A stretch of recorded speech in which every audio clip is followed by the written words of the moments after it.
और यही कारण रहा कि आज जो है हमारे बच्चे, आप, मैं, यहाँ जितने भी लोग हैं, शायद कम ही लोगों को जानकारी होगी कि देश के अंदर 1848 में सबसे पहली बार सावित्रीबाई फुले, यस, आजादी से पहले से 47 से पहले 18 महिलाएं तो घर से भी बाहर नहीं निकलती थी उस समय, इसीलिए तो उनको विरोध झेलना पड़ा, इसलिए तो कलमकारों की स्याही सूख गई।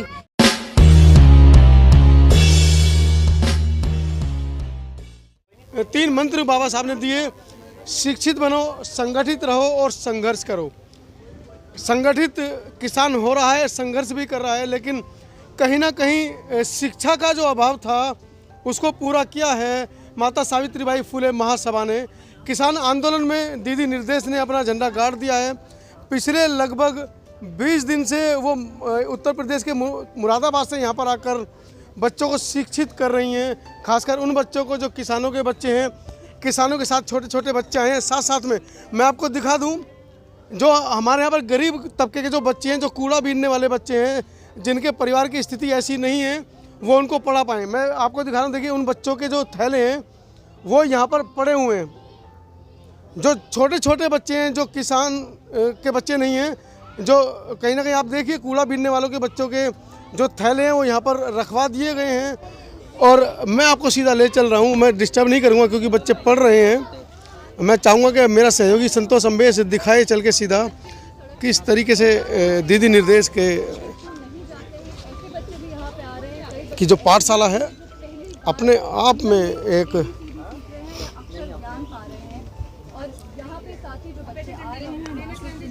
पढ़ाई को लेकर के दिलचस्पी पैदा हो रही है, बल्कि उन्हें साफ सफाई और बाकी चीज़ों के बारे में भी बताया जा रहा है।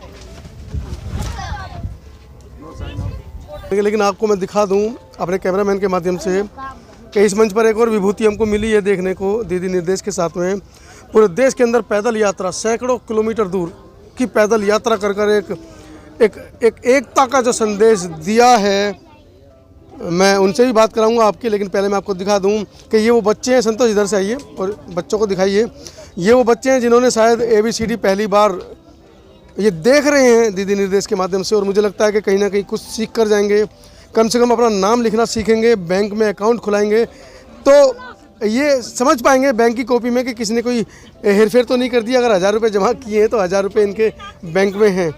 और मैं यहाँ पर कुछ दर्शक हैं हमारे साथ, मैं उनसे बात करूँगा। एक बड़ा रोमांचक क्षण है ये, किसान आंदोलन में बच्चों को शिक्षा दी जा रही है। आपको क्या लग रहा है, कैसा लग रहा है? बहुत अच्छा लगा। देखो गरीब परिवार के बच्चे हैं, बहुत शिक्षित है। आप में एक अलग अनुभव नहीं है? अलग ही है। देखो हर तरह का आपको बंदा मिलेगा शिक्षा करने के लिए। जो बच्चे हैं उनके लिए शिक्षा देने वाले भी मौजूद हैं। जी जी जी, हाँ जी। क्या कहेंगे आप इस बारे में?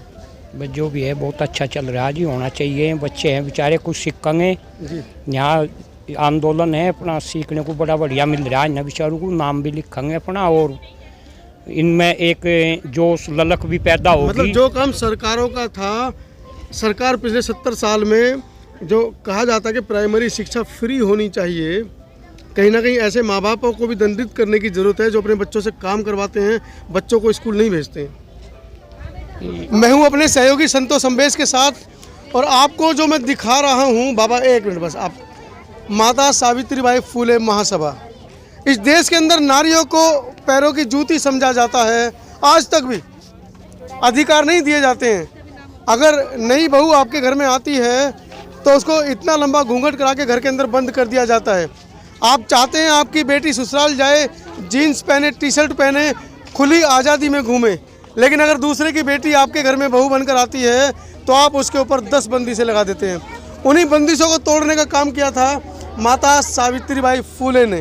ये इस देश की पहली वो शिक्षिका हैं, महिला शिक्षिका, जिन्होंने भारत देश की आज़ादी से पहले महिलाओं की शिक्षा पर बल दिया, महिलाओं को इस लायक समझा कि ये भी पुरुषों की बराबरी कर सकती हैं, पुरुषों से भी आगे निकल सकती हैं।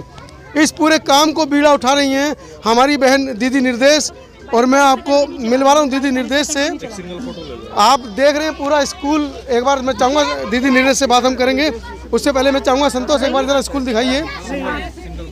जो लोग ये आरोप लगा रहे हैं कि सिर्फ फेसबुक पर स्कूल चल रहा है, उन लोगों के मुंह पर ये करारा चांटा है। आप देखिए किस तरह से ये वो बच्चे हैं झुग्गी झोपड़ियों के, जिन्होंने कभी शायद ABCD सुना भी नहीं होगा।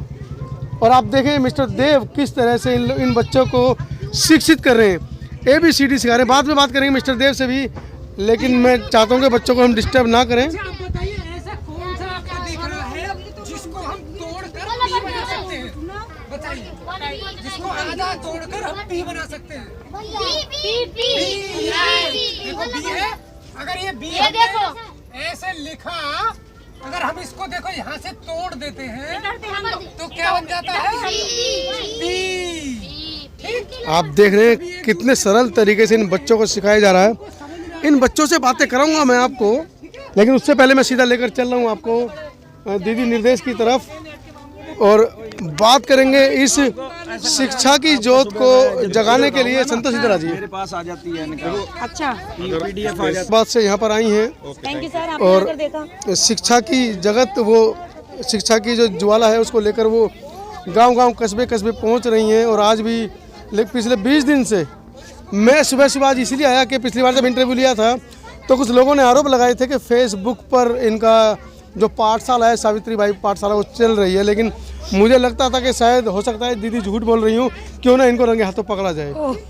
तो मैं 1 घंटे पहले आया था, चुपचाप मैंने देखा था हाँ बच्चे आ रहे हैं। कुछ बच्चों को मैंने देखा कूड़ा बीन रहे थे। और अभी दीदी निर्देश से मैं 1 मिनट लूँगा, मैं एक बार पुनः दिखा दूँ आपको अपने कैमरामैन के माध्यम से कि ये वो बैग हैं जो बच्चे, जो यहाँ के बच्चे हैं, जो छोटे छोटे बच्चे हैं जो दीदी निर्देश के स्कूल में इस समय पढ़ रहे हैं। ये वो कूड़ा उठाने वाले बच्चे हैं जो इस समय, जिनको ABCD भी नहीं पता थी, वो आज ABCD पढ़ भी पा रहे हैं, लिख भी पा रहे हैं, और ABCD का मतलब भी वो समझ पा रहे हैं। कहीं ना कहीं एक बहुत बड़ी क्रांति यहाँ पर आप देख रहे हैं। मिस्टर देव, जो आज पिछले इंटरव्यू में आपने देखा था, देव ने कहा था ये जिम्मेदारी उन्होंने खुद ने ली है। तो थोड़ा आगे चलते हैं, क्योंकि मैं नहीं चाहता कि बच्चे इंटरव्यू की वजह से थोड़ा सा डिस्टर्ब हो, तो थोड़ा पीछे चलेंगे हम और दीदी निर्देश से बात करेंगे। आइए दीदी। लोग ऊपर बढ़ना चाहते हैं, राजनीति करना चाहते हैं, मुख्यमंत्री बनना चाहते हैं, प्रधानमंत्री बनना चाहते हैं, लेकिन प्रधानमंत्री बनने के बाद भी वो देश सेवा नहीं करना चाहते। देश सेवा में त्याग है जी, और नेता बनने में मजे। कौन चाहेगा तो त्याग करना? आपको नहीं लगता कि आपको भी मजे लेने चाहिए थे? देखिए, नेता बनना चाहिए था, गाड़ियों में घूमना चाहिए था, क्या जरूरत थी ऐसे कूड़ा बीनने वाले बच्चों के साथ आपको बैठकर अपने कपड़े गंदे करने की? सही कहा, आज ही नहीं कर रही हूँ मैं, पिछले 8 सालों से गली गलियारे गांव-गांव जा करके मैं शिक्षा पर काम कर रही हूँ। क्या मिलता है? मजे मिलते हैं? बहुत ज़्यादा पैसा मिलता है? बिल्कुल, पैसा भी मिलता है। ये जितना सामान काम खर्च हो रहा है, आप जैसे लोग देते हैं भाई बंधु, ठीक है, इतना मुझे मिलता है कि जो मैं काम कर सकूं, मैं कॉपी ला सकूं, मैं पेंसिल ला सकूं, मैं किताबें ला सकूं, मैं बच्चों के लिए बैग ला सकूं, मैं एक बोर्ड ला सकूं, एक कलम ला सकूं, जिससे कि मैं बच्चों को पढ़ना सिखाऊं, कूड़ा हटा करके उनके हाथ में कलम दे सकूं। अपने बच्चों के लिए समय मिल पाता है? बिल्कुल, बहुत ऐसा कभी होता है कि मैं उनके साथ मतलब रुक पाती हूँ। मैं पूरे समाज के बच्चों की केयर कर रही हूँ, तो केवल मेरा जो टाइम है, मेरी जो जीवन है, उस पर मेरे बच्चों का हक नहीं है। पति नाराज नहीं होते? कभी कभी होते हैं, इरिटेट होते हैं इस बात को लेकर के, क्योंकि मैं कई बार बीमार पड़ जाती हूँ, कई बार मैं कमजोर। मैंने आपकी फेसबुक आईडी देखी है, लगातार आप गांव-गांव कस्बे 3-3 4-4 दिन के लिए घर को छोड़कर निकल जाती हैं। 2 घंटे पहले इस गांव में थे, शाम को उस गांव में, अगले दिन वहाँ कहीं रुकने की भी व्यवस्था नहीं होती। कई बार मैंने ऐसा भी देखा है, कुछ FIR भी दर्ज आप लोगों ने करे हैं कि आपके ऊपर अटैक भी हुआ, आपकी गाड़ियों को तोड़ा फोड़ा भी गया है। जी, देखिए, जब कुछ अच्छा काम करने जाते हैं तो विरोध तो झेलना पड़ेगा। तो शिक्षा का ही रास्ता क्यों चुना है? वो है ना हमारी सरस्वती माता जी, वो पूरे देश को शिक्षा बांट रही है, पूरे विश्व को। आपने उनको छोड़ के सावित्रीबाई फुले को लगाया है। आपको सरस्वती माता पर भरोसा नहीं है? स्कूल के बाहर इतनी बड़ी बड़ी स्टैचू उनकी होती हैं। देखिए, अगर सच में कहा जाए शिक्षा की देवी, तो वो इस भारत के अंदर माता सावित्रीबाई फुले हैं। मैं आज ये यहाँ से ऐलान करती हूँ कि यदि किसी ने भी आज तक ये इतिहास में पढ़ा हो कि सावित्रीबाई फुले को छोड़कर सरस्वती ने बच्चों की, देश की या किसी महिला की शिक्षा के लिए कोई एक भी कदम उठाया या काम करा है, तो वो काम लेकर के मेरे पास आ जाएं। मैं यहाँ पे इस फोटो की जगह उनकी फ़ोटो लगाने के लिए तैयार हूँ। और अगर वो पूछे कि इन्होंने क्या किया है, तो वो सारा इतिहास से भरा पड़ा है। हम क्या करें, लोगों ने जब इतिहास नहीं पढ़ा, लोग समझना नहीं चाहते, सही इतिहास को छुपाया गया लोगों से। जिन लोगों ने वास्तव में मेहनत की, आप लोग आ जाइए पीछे जी, जिन लोगों ने वास्तव में मेहनत की, जिन लोगों ने सच में त्याग किया, उन लोगों की बारे में जब लिखने की बात आई तो इतिहासकार और कलमकारों की स्याही की, उनकी कलम की स्याही सूख गई। और यही कारण रहा कि आज जो है हमारे बच्चे, आप, मैं, यहाँ जितने भी लोग हैं, शायद कम ही लोगों को जानकारी होगी कि देश के अंदर 1848 में सबसे पहली बार सावित्रीबाई फुले, यस, आज़ादी से पहले से 47 से पहले 18 महिलाएं तो घर से भी बाहर नहीं निकलती थी उस समय, इसीलिए तो उनको विरोध झेलना पड़ा, इसलिए तो कलमकारों की स्याही सूख गई कि भाई ये औरत, जिन औरतों को हम कहते हैं कि पैर की जूती पहनो नहीं तो लात मारो और फेंक दो, ये उनसे कह रही कि स्कूल में बैठो, ये उनसे कह रही कि कॉपी पकड़ो, कलम पकड़ो, ताकत दिखाओ, साथ में बैठो। आज बाबूजी मेरे साथ कंधे से कंधा मिलाकर खड़े हैं, मैं बोल रही हूँ, यहाँ पाठशाला में बैठी हूँ, सब साथी मेरा साथ दे रहे हैं। तो ये शिक्षा की देवी सावित्रीबाई फुले की देन है। उन्होंने शिक्षा दी, हाथ में चकला बेलन के साथ साथ उन्होंने कहा कि कलम भी उठाओ, और यही कारण है कि यहाँ हम लोग। अक्सर कहा जाता है कि एक जो सफल आदमी है उसके पीछे एक औरत का हाथ होता है, लेकिन सावित्रीबाई फुले के पीछे एक आदमी का हाथ था। बिल्कुल नहीं नकार सकते ना, बिल्कुल नहीं नकार सकते। देखिए, सावित्रीबाई फुले यदि आज हम जान रहे हैं तो ये केवल और केवल ज्योतिबा फुले उनके पति की देन है।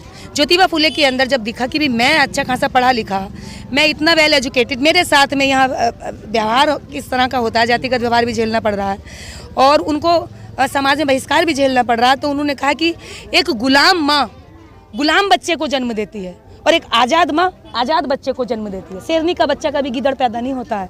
तो उन्होंने कहा कि शेरनी यदि पैदा करनी है समाज के अंदर तो इन महिलाओं में जाकर के जागरूकता लानी होगी, इन्हें शिक्षा के प्रति जगाना होगा। और बाबा साहब डॉक्टर अम्बेडकर ने भी कहा, जो भारतीय संविधान निर्माता हैं, जो 189 लोगों के बीच में सबसे महत्वपूर्ण भूमिका उनकी है संविधान को बनाने में, जिन्होंने 2 साल 11 महीने 18 दिन रात मेहनत करके भारत को संविधान दिया, जिसकी वजह से आज हम लोग सड़कों पर लोकतंत्र की व्यवस्था में आज आंदोलन कर पा रहे हैं। तो इस वजह से उन्होंने भी ये बात कही है कि मैं जिस भी समाज की तरक्की का आकलन करता हूँ तो मैं उस समाज के पुरुषों के साथ साथ उस समाज की महिलाओं की तरक्की से पता करूंगा कि उस समाज ने कितनी तरक्की की है। जिस समाज की जितनी महिलाएं तरक्की पर होंगी उस समाज की तरक्की का आकलन होता है। तो ज्योतिबा फुले ने कहा कि महिलाओं को जाकर के शिक्षित करना होगा, पढ़ाना होगा, इनको आगे बढ़ाना होगा।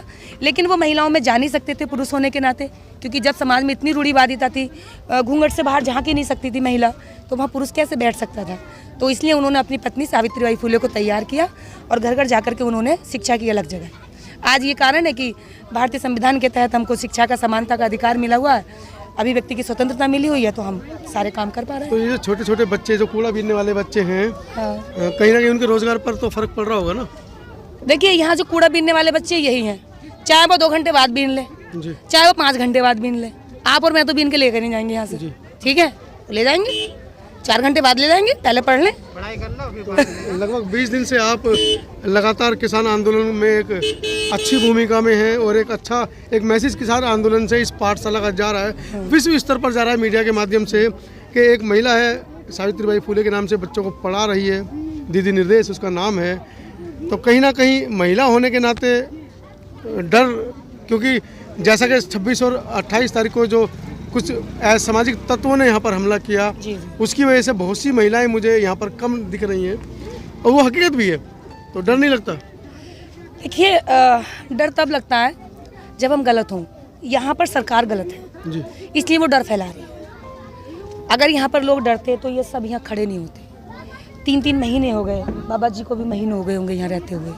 यहाँ पर मैं ऐसी महिलाएं दिखाऊंगी जो 28 तारीख को भी मंच पर सोई थी, क्योंकि यहाँ का माहौल ऐसा था, गुंडे बदमाश घूम रहे थे। किसानों को पुलिस से डर नहीं लगता, क्योंकि पुलिस में भी हमारे ही बच्चे हैं, हमारे ही भाई हैं।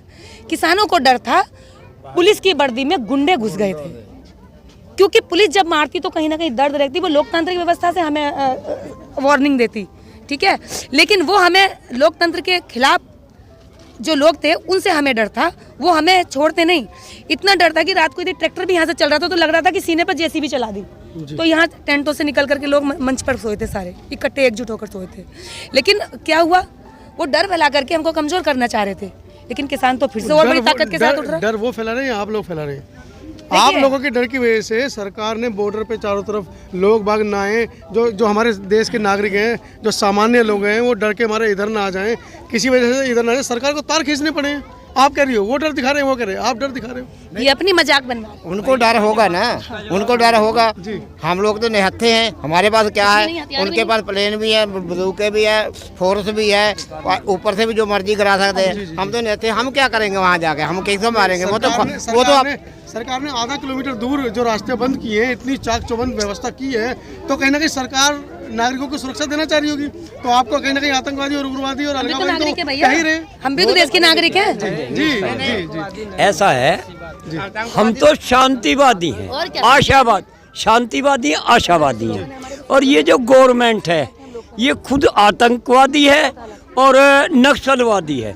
कारण इन्होंने वो कटीले तार यहाँ लगाए हैं जो पशुओं के लिए खेत में भी कानून नाजायज हैं, और ये इंसानों के लिए वो तार लगा रहे हैं। सड़क इनके बाप की है, इन्होंने सड़क में खोद के कील गाड़ दी, गड्ढे बना दिए सड़क में। तो भाई आतंकवादी वो होता है जो अरे मिस्टर सुनिए, आतंकवादी वो होता है जो देश का नुकसान करता है, देश को गलत राह पे पहुंचाता है। ये तो किसान है, ये तो अपनी सुरक्षा खुद कर रहे, उन्होंने अपनी सुरक्षा के लिए। और जो बेईमान होता है, चोर होता है, उसके दिमाग में हर वक्त डर रहता। इन्होंने अपनी सुरक्षा के लिए तार लगाए, हमारी सुरक्षा के लिए। बीजेपी के नेता बीजेपी के नेता ये कह रहे हैं कि 15 मिनट के लिए पुलिस हटा दो और हम इस पूरे आंदोलन को खदेड़ देंगे। ऐसा है, अगर उनके दिमाग में ये बात है तो वो ये भी मनचाही करके देख ले। ये किसान आत्मबल रखता है, खेत में हर वक्त निडर होकर काम करता है। देखिए मिस्टर, और यहाँ भी निडर होकर काम कर रहे। उस दिन देख लिया इन्होंने और फिर आजमा के देख ले। हम हट के नहीं जाएंगे, एक दो को मारेंगे जब हमारा एक मरेगा। और वो अपने मंसूबे पूरे करके देख ले, पहले देख लिए फिर करके देख ले। पुलिस हटा दो और हमारे उनके बीच में संघर्ष, हम तैयार हैं बाबा से उन गुंडों के लिए। बाबा से हम बात करेंगे, चूँकि स्कूल चल रहा है। हम चाहते दीदी निर्देश को पहले फ्री कर दें। एक आखिरी सवाल लेंगे दीदी से। दीदी, सवाल होने चाहिए मीडिया के स्वास्थ्य पर, चिकित्सा पर, शिक्षा पर, न्याय प्रणाली पर और कानून व्यवस्था पर, लेकिन सवाल जा रहे हैं राम मंदिर पर, 370 पर, कश्मीर की गोरी गोरी लड़कियों को देखकर उनकी लाल टपक रही है कि वो प्लॉट खरीदेंगे, उनसे शादी करेंगे। ये बयान है बीजेपी के नेताओं के। क्या एक महिला होने के नाते आप इन बयानों को कैसे देखती हैं? ये वही टुच्चे लोग कह रहे हैं कश्मीरी लड़कियों के बारे में, जिनके बाप दादाओं ने अंग्रेजों की गुलामी की। और अब वो लोग जो है 5-5 हज़ार रुपए में ना IT सेल में काम कर रहे हैं। जो 5 हज़ार रुपए में IT सेल में काम कर रहे हैं, जिन गधों के घर में खाने को ठिकाना नहीं है, वो कह रहे हैं कि कश्मीर में प्लॉट खरीदेंगे। कितनों ने खरीद लिया? कितनों ने खरीद लिया प्लॉट? बताएं जरा, मुझे दिखाएं कितनों के पास रजिस्ट्री हो गई है। अरे जिन लोगों के पास यहाँ पर ठिकाना नहीं है, वो IT सेल में 5 हज़ार का काम करके वो कहते हैं कि हम इसे खदेड़ देंगे। वो कहते हैं कि हम जो कश्मीर में सुंदर लड़कियों को 4-4 को रख लेंगे, 5-5 को रख लेंगे। तुम्हारे अंदर दम था तो तुमने जो है मुगलों से अपनी लड़कियां क्यों नहीं बचाई? तुमने तो मुगलों को अपनी लड़कियां दे दी और मुगलों को यह शासन करने के लिए छोड़ दिया। भारत में यदि मुगल आए तो तुमने अपनी लड़कियां दे करके इस देश को गुलाम बनवाया।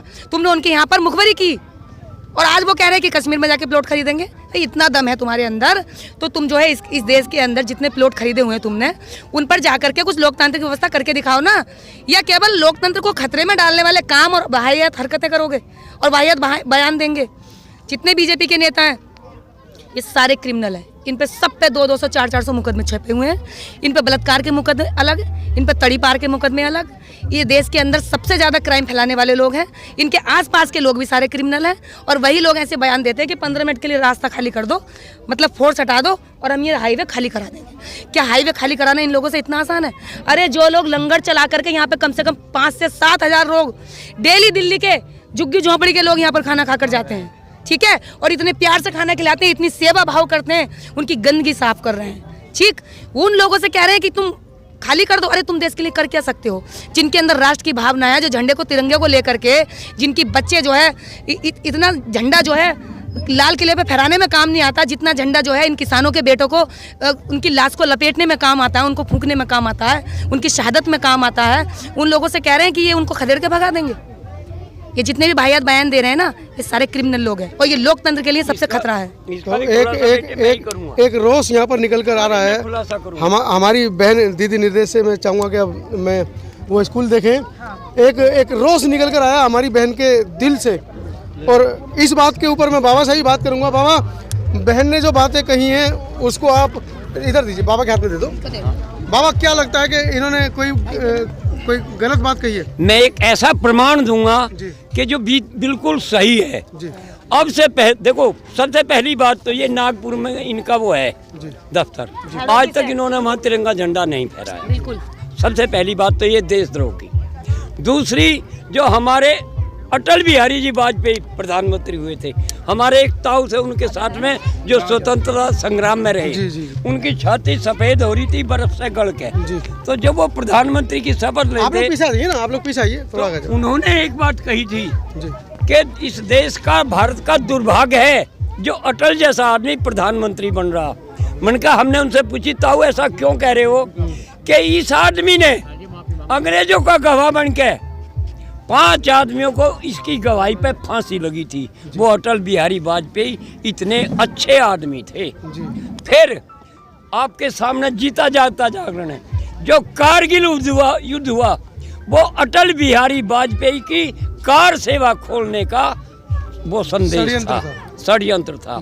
उसी तरह से इन लोगों ने अभी पुलवामा में जो हमारे 40-42 आदमी शहीद हुए, उसका भी खुलासा आहिस्ता आहिस्ता होने लग रहा, और जिस दिन इनकी गवर्नमेंट नहीं रहेगी उसका पूर्ण खुलासा हो जाएगा। इन्होंने जानबूझ के वो RDX की गाड़ी उनके बीच में पहुंचवाई और ये कहा कि आप इसे नहीं टोकोगे, फला नंबर की गाड़ी आ रही।